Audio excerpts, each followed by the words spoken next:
नमस्कार, मैं हूं मनोज वर्मा और आप देख रहे हैं अटेंशन। और अटेंशन में चर्चा होगी नई पारी बड़ी जिम्मेदारी। जी हां, प्रधानमंत्री मोदी ने अपने तीसरे कार्यकाल के पहले दिन कैबिनेट मंत्रियों के विभागों का बंटवारा कर दिया। प्रदेश के जिन 5 नेताओं को मोदी मंत्रिमंडल में जगह मिली है, उन्हें भी अहम जिम्मेदारी दी गई है, खासकर शिवराज सिंह चौहान और ज्योतिरादित्य सिंधिया को। हालांकि शपथ ग्रहण के बाद भी ज्योतिरादित्य सिंधिया और शिवराज सिंह चौहान को लेकर अटकलें लगाई जा रही थी कि उन्हें विभागों में बड़ी जिम्मेदारी मिल सकती है, और ऐसा ही हुआ भी।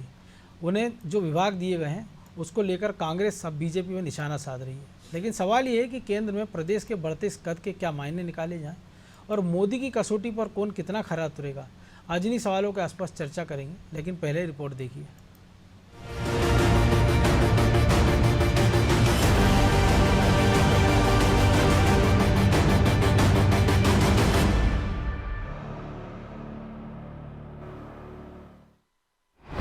केंद्र में मध्य प्रदेश की अहमियत बढ़ी, शिवराज और सिंधिया को जिम्मेदारी बढ़ी। मोदी मंत्रिमंडल के शपथ ग्रहण के 24 घंटे के भीतर ही मंत्रियों के विभागों की तस्वीर भी साफ हो गई है। इसके साथ ही ये भी साफ हो गया है कि प्रदेश का कद भी केंद्र में बड़ा है, क्योंकि एमपी से जिन 5 मंत्रियों को मंत्रिमंडल में जगह मिली है, उन्हें भी अहम विभाग सौंपे गए हैं। मोदी कैबिनेट में पहली बार मंत्री बने शिवराज सिंह चौहान को कृषि विभाग के साथ साथ पंचायत एवं ग्रामीण विकास विभाग का जिम्मा सौंपा गया है, तो ज्योतिरादित्य सिंधिया को दूरसंचार विभाग का मंत्री बनाया गया है। सिंधिया के पास पहले नागरिक उड्डयन विभाग था, यानी मोदी का सिंधिया पर भरोसा बढ़ा है। वहीं वीरेंद्र खटीक को सामाजिक न्याय का जिम्मा दिया गया है, तो वहीं 2 केंद्रीय राज्य मंत्रियों में से एक को महिला एवं बाल कल्याण विभाग तो दूसरे को ट्राइबल अफेयर का विभाग मिला है। अब प्रदेश के नेताओं को बड़े विभागों की जिम्मेदारी मिलने पर बीजेपी क्या कह रही है, वो सुनिए। मध्य प्रदेश का कद तो मध्य प्रदेश की जनता ने बढ़ा दिया है कि हमें 29 की 29 सीटों पर सफलता दिलाकर जो मध्य प्रदेश की धमक है वो दिल्ली में सुनाई दे रही है। और माननीय नरेंद्र मोदी जी का बहुत धन्यवाद कि उन्होंने अपने मंत्रिमंडल में मध्य प्रदेश को बहुत बेहतर स्थान दिया और उसके साथ बहुत बेहतर विभाग दिए। बीजेपी की माने तो केंद्र में लगातार प्रदेश का कद बढ़ता जा रहा है, लेकिन कांग्रेस बीजेपी से सहमत नहीं दिख रही है। जो विभाग प्रदेश के नेताओं को दिए गए हैं, उनमें कांग्रेस को कई चुनौतियां तो दिख ही रही हैं। साथ ही प्रदेश के लिए क्या कुछ ये नेता करेंगे, इसको लेकर भी दबाव बनाने की कोशिश कर रही है। देखिए, जब पिछली बार मोदी जी प्रधानमंत्री थे तब भी मध्य प्रदेश से 5 मंत्री थे और अब फिर से 5 मंत्री हैं। अब हम उम्मीद करते हैं कि शिवराज जी कृषि मंत्री बनने के बाद शायद देश के किसानों को, मध्य प्रदेश के किसानों को वो सौगात दे पाएं, उनकी आमदनी दुगनी कर पाएं जो 18 साल मुख्यमंत्री बनने पर भी नहीं कर पाए। और जहाँ तक सिंधिया जी की बात है, सिंधिया जी पिछले मंत्रालय अपना पूरा मंत्रालय बेच कर गए थे, पूरी एयरलाइंस बेच कर गए थे। अब देखिए इस बार क्या होता है, टेलीकॉम का क्या होता है। शिवराज सिंह चौहान को 2 विभाग सौंपे गए हैं, इसमें कृषि विभाग अहम है।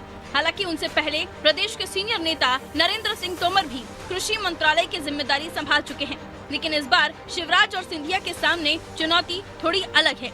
शिवराज के सामने जो चुनौतियां होंगी, उनमें एमएसपी पर सहमति बनाना, किसानों की आय दोगुनी करना, साथ ही पंजाब हरियाणा सीमा पर डटे किसानों का आंदोलन खत्म करना सबसे अहम होगा। वहीं सिंधिया के लिए 5G स्पेक्ट्रम की नीलामी कराना चुनौती है। हालांकि अब देखना होगा मोदी की कसौटी पर कौन नेता कितना खरा उतरता है। ब्यूरो रिपोर्ट, अनादि टीवी।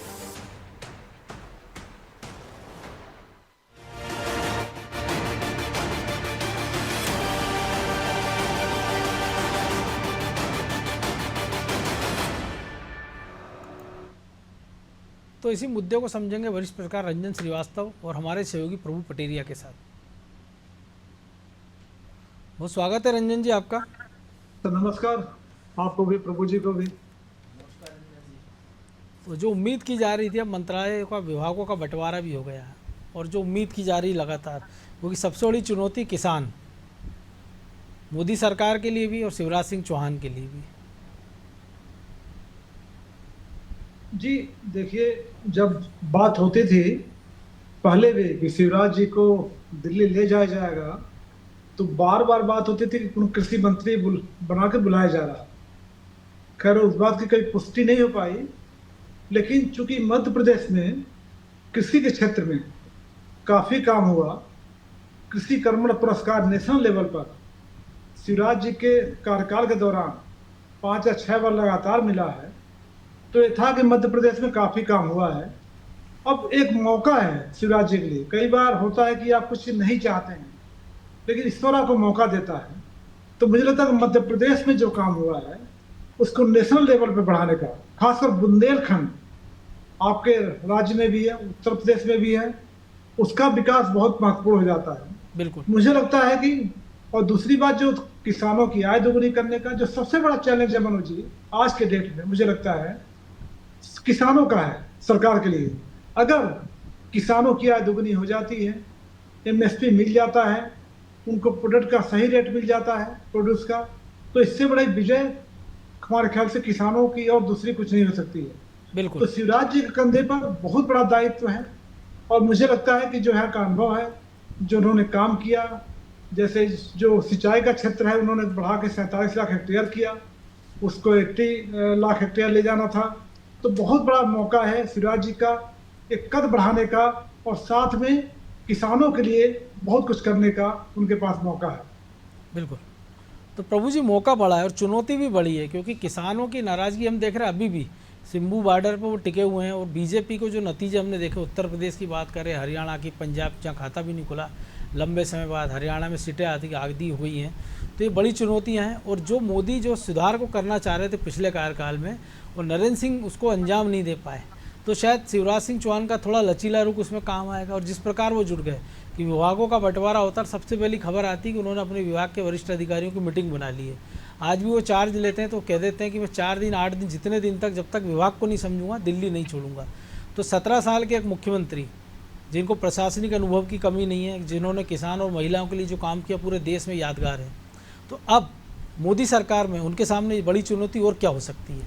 देखिए, सबसे बड़ी बात यह है कि प्रधानमंत्री ने शिवराज सिंह चौहान को उनके नेचर, उनकी इच्छा वाला विभाग दिया है। दोनों विभाग जो उनको मिले हैं उनमें मध्य प्रदेश में उनने बहुत बेहतर काम करके शिवराज सिंह चौहान ने दिखाया है। तो निश्चित तौर पर वो उनके लिए रचे बसे विभाग हैं। वो बहुत बेहतर तरीके से इन चीज़ों को समझते हैं कि किसान की समस्या क्या है, क्योंकि वो खुद किसानी करके आए हुए हैं, हल चला के आए हुए हैं। और अब ट्रैक्टर से भी खेती वो अभी भी करते हैं, खुद ही अपने खेत पर जाते हैं, ट्रैक्टर चलाते हैं। वो तो गोबर की खाद बनाकर भी बेचते हैं। तो इस तरीके के नई खेती का प्रयोग भी करते रहते हैं। कभी फूलों की खेती कराई उन्होंने, कभी अनार की खेती कराई। तो किसानों की उपज कैसे बढ़ाई जाए, कैसे उसकी आय में इजाफा किया जाए, जो लक्ष्य निर्धारित किया है मोदी ने, तो उसको पूरा करने की दिशा में वो बेहतर काम कर सकते हैं। निश्चित तौर पर बेहतर ढंग से उसको अमली जामा पहना सकते हैं। जहाँ तक आपने सिंधु बॉर्डर पे किसानों की बैठने की बात कही, तो आप याद कीजिए मनोज जी, मध्य प्रदेश में किसानों का, जब पूरे देश में किसानों का आंदोलन चल रहा था, तो मध्य प्रदेश में किसानों का आंदोलन नहीं हुआ था वैसे। बिल्कुल, क्योंकि शिवराज सिंह चौहान यहाँ खुद जब मंच पर जाते थे तो तीनों कृषि कानून जो है उसको किसानों की सरल भाषा में समझाते थे कि किसानों को क्या फ़ायदा है उससे, आढ़तियों को क्या नुकसान हो रहा है। जो आंदोलन कर रहे हैं उनके बारे में ये कहा जाता है कि वो आढ़तिये लोग हैं, बड़े किसान हैं जो आढ़तिये का काम करते हैं, वो इस काम को कर रहे हैं। उनके लोगों को उन्होंने आंदोलन में बैठा रखा है। तो निश्चित तौर पर यदि शिवराज सिंह चौहान को फ्री हैंड मिलता है तो आप मान के चलिएगा कि जो आदमी, जब मध्य प्रदेश में एक ऐसा हादसा हुआ था जहाँ 80 से ज़्यादा लोग मर गए थे बारूद के विस्फोट से, बेटलाबाद हादसा, तो जो आदमी वहाँ जाकर उन पीड़ितों के साथ ज़मीन पर बैठ सकता है। जो आदमी किसान, जब गोली कांड हुआ था मंदसौर में, तो उनके जो पीड़ित परिवारों के साथ बैठ सकता है। तो निश्चित तौर पर वो सिंधु बॉर्डर के आंदोलन किसानों के साथ भी बैठकर समाधान निकाल सकते हैं, उनको समझा सकते हैं। क्योंकि जब हम तीनों कृषि कानून की बात करें तो पूरे देश के यदि छोटे किसानों की तो देखें तो उनके लिए वो फायदेमंद कानून थे। वो कानून बड़े किसानों के लिए जरूर नुकसानदायक हो सकते हैं जो आढ़तिये जैसा काम करते हैं, लेकिन छोटे किसानों के फायदे के थे, लेकिन उन तक वो बात सही ढंग से पहुंच नहीं पाई। नरेंद्र सिंह तोमर बहुत अच्छे नेता हैं, बहुत बेहतर काम करने वाले व्यक्ति हैं, लेकिन जो शिवराज सिंह चौहान के लोगों के बीच में धंसने की खूबी है, जो उनके पास कला है कि हर व्यक्ति को उसके तरीके से बात करना, उसको समझाना, प्यार मोहब्बत से बात करना, वो शायद उनके पास नहीं है। वो ग्रेविटी के साथ वो काम करते हैं। तो निश्चित तौर पर यहाँ शिवराज सिंह चौहान ज़्यादा इस पूरे मामले में कारगर हो सकते हैं। अब रही बात उनको जो ग्रामीण विकास विभाग दिया गया है, तो देखिए 3 करोड़ घर बनाने का लक्ष्य प्रधानमंत्री ने रखा, तो शिवराज सिंह चौहान ने आज से इस पर काम करने के लिए अधिकारियों को कह दिया। लाडली जो लक्ष्मी और लाडली बहना जैसी योजना उन्होंने बनाई है, और बहनों को लखपति दीदी बनाने का जो काम है वो मध्य प्रदेश में भी वो करते रहे हैं। प्रधानमंत्री ने टास्क लिया है कि 3 करोड़ महिलाओं को जो है लखपति दीदी बनाना है।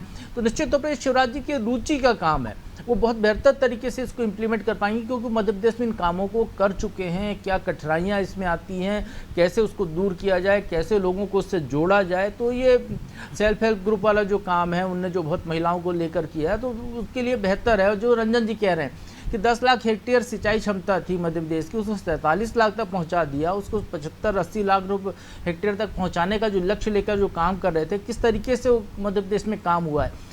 आपको बताएं कि बाणसागर बांध ये जो है अर्जुन सिंह के मुख्यमंत्री बनने के पहले से बन रहा था। अर्जुन सिंह उसका उद्घाटन करना चाह रहे थे, लेकिन वो हुआ नहीं, और ये बांध बनकर तैयार हुआ बाद में शिवराज सरकार में, जब अनूप मिश्रा सिंचाई मंत्री हुआ करते थे। 56 साल लगे उसको, 56 साल में वो बांध तैयार हुआ। उसकी नहरों का काम नहीं हो पाया था, अब उससे नहरों से सिंचाई हो रही है। तो विंध्य इलाके का बहुत सारा इलाका है सतना विंध्य का, जहाँ पर कि उस बाणसागर की नहरों से सिंचाई हो रही है।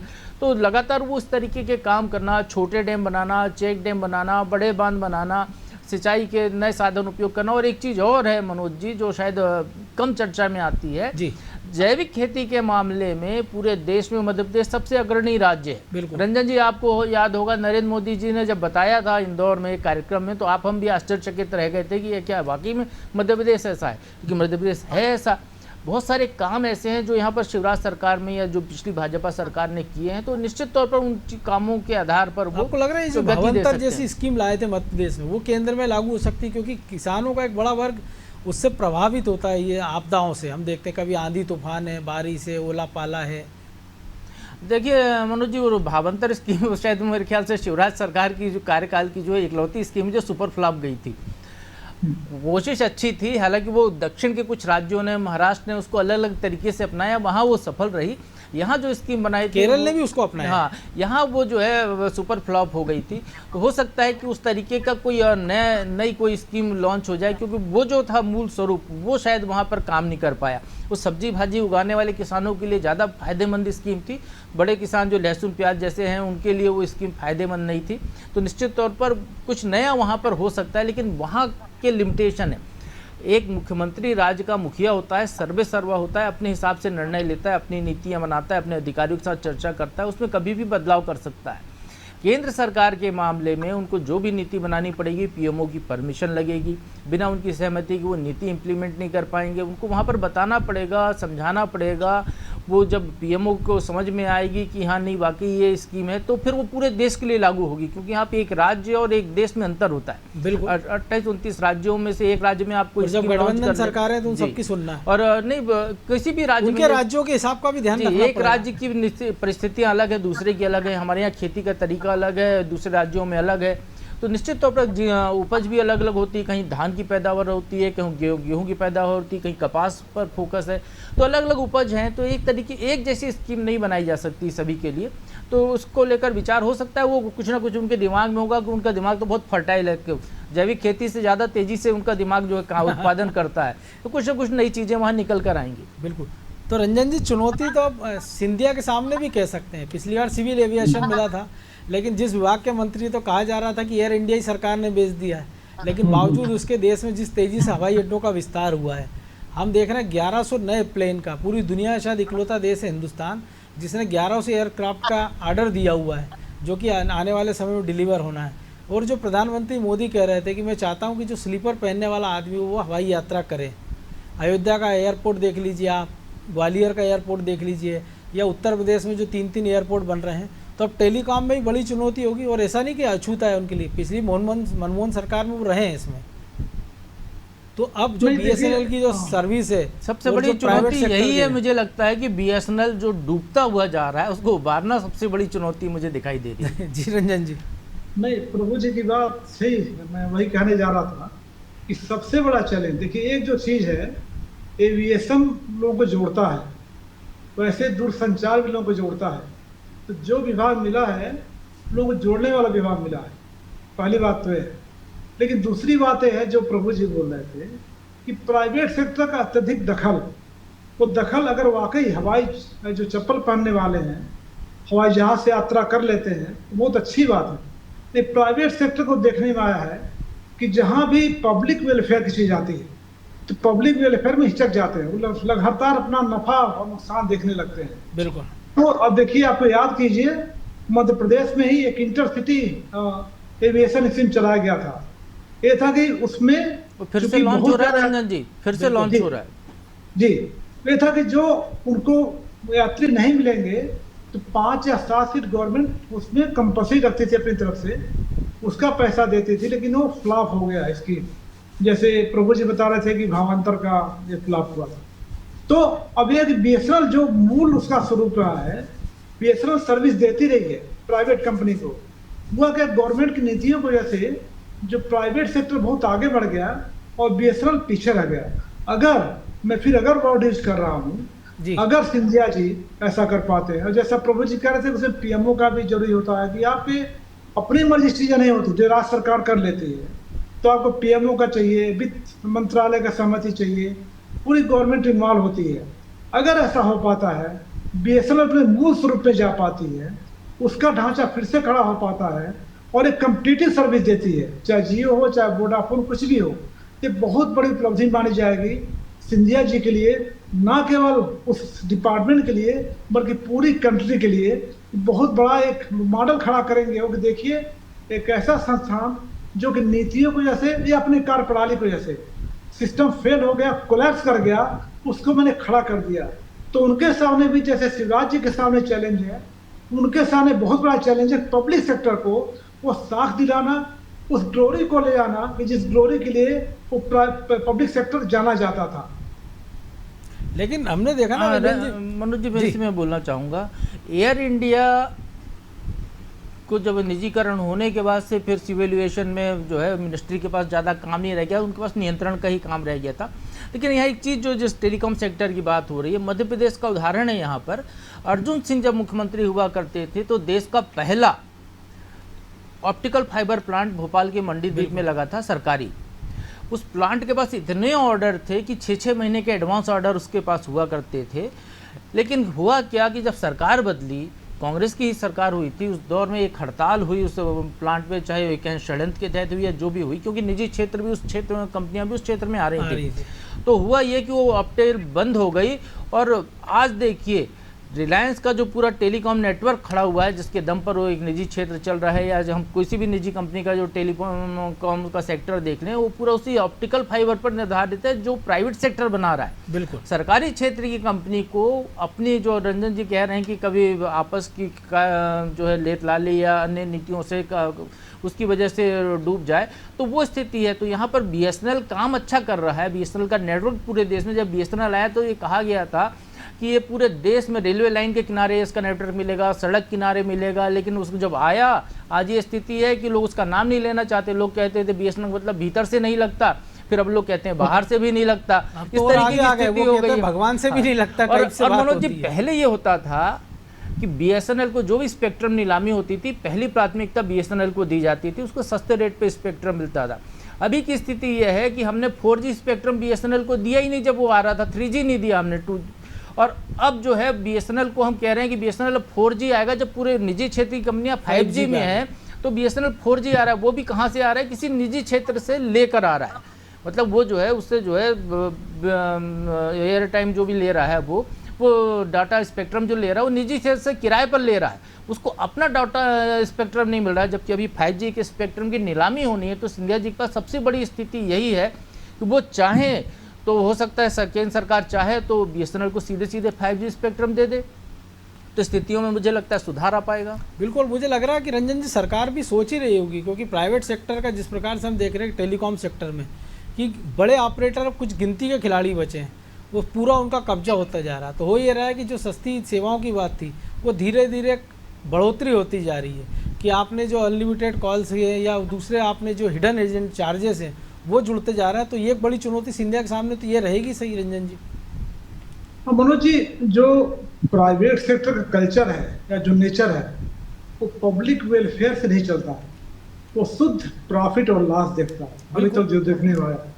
जबकि पब्लिक जो सेक्टर है पब्लिक अंडरटेकिंग है, उनका बुनियाद ये है कि आप पब्लिक का वेलफेयर पहले देखें और एक कंपटीशन क्रिएट कीजिए, हेल्दी कंपटीशन कंपनियों के बीच में, कि जो प्राइवेट कंपनीज है, प्राइवेट प्लेयर्स हैं, वो अपने दाम ज़्यादा ना बढ़ा पाए।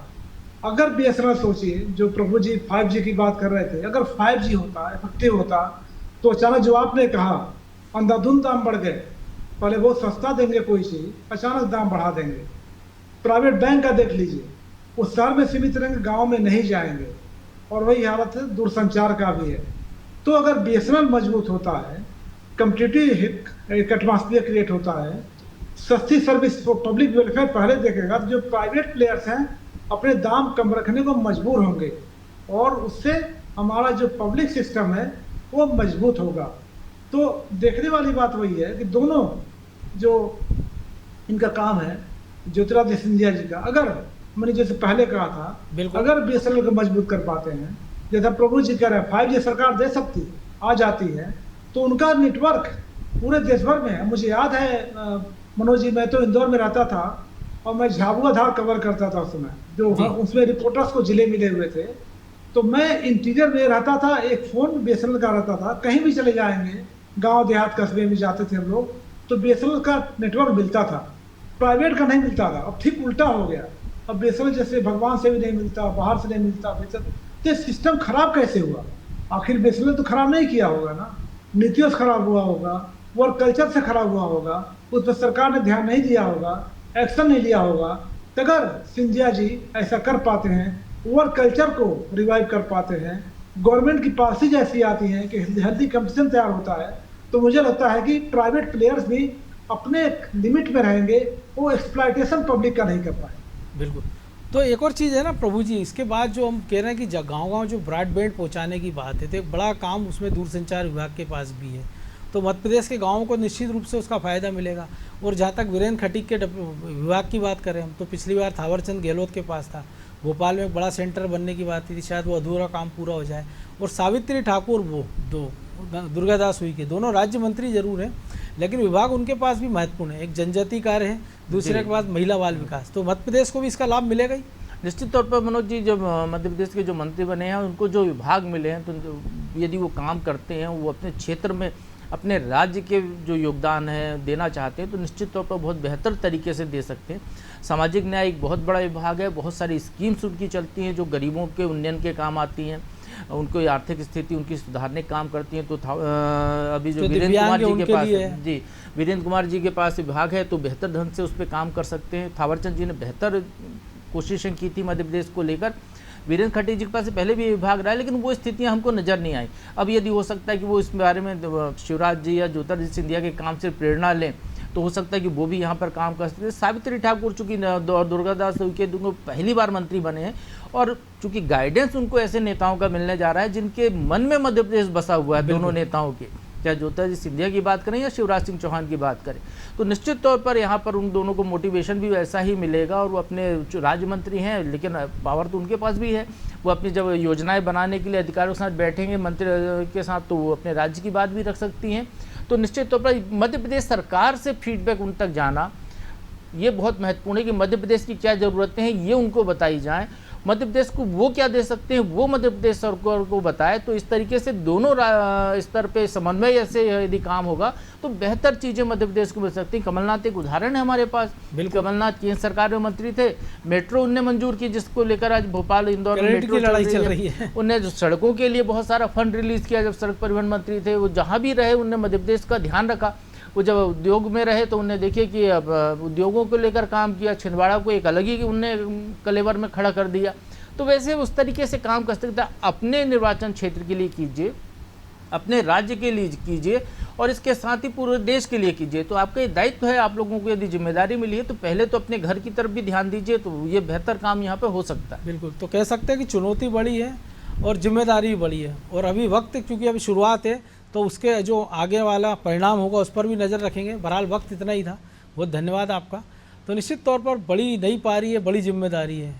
और ऐसा नहीं है कि प्रशासनिक अनुभव नहीं, लेकिन खास तौर से जो 3 मंत्रियों की बात करें कैबिनेट की, अपार उनके पास अनुभव है। और 2 मंत्री जिनको लेकर मध्य प्रदेश के लोगों को काफ़ी सारी उम्मीद है, उनमें से एक शिवराज सिंह चौहान को लेकर तो कांग्रेस के मन में इतनी सदस्यता है कि वो तो इस पर भी तैयार थे कि मामा को मुख्यमंत्री की जगह प्रधानमंत्री बना दिया जाए। लेकिन क्या ये सदस्यता बरकरार रहेगी और जो मंत्री हैं वो अपना जब फ्री हैंड होकर काम करेंगे तो निश्चित तौर पर मध्य प्रदेश का मन में वो रहेंगे और मन के मन में मध्य प्रदेश जरूर रहेगा। अटेंशन में आज इतना ही, मुझे दीजिए इजाज़त और आप देखते रहिए अनादि टीवी। नमस्कार।